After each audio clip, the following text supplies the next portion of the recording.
Hello, in this video we're going to learn how to use the flash fill feature, which can be extremely useful when trying to extract a certain text string from a long text string. So for example, email addresses from a customer list. So there are three methods, all produce the same result, and it's a matter of preference. So in column A, we have names, initials, surnames, and email addresses all combined into one long text string. Let's say, for the argument's sake, we want to identify just the email addresses for these customers. The first method is to type the first desired result and then start typing the second.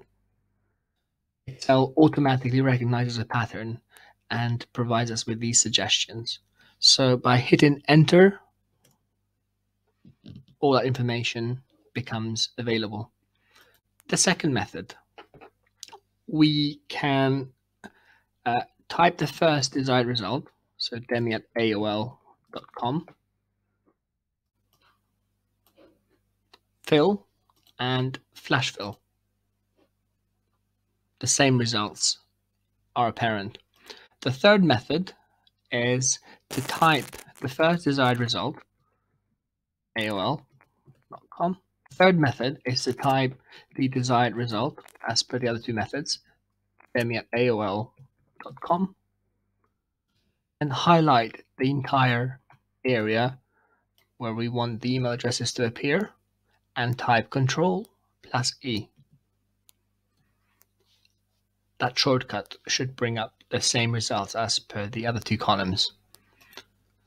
This works exactly the same way with any other item of information from the column A.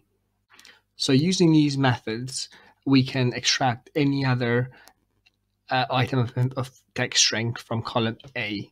So for example, we'll try out method 3.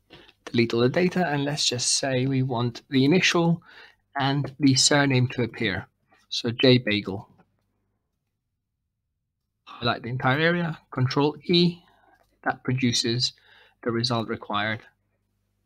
N Smith, initial and surname. Thanks for watching. Bye.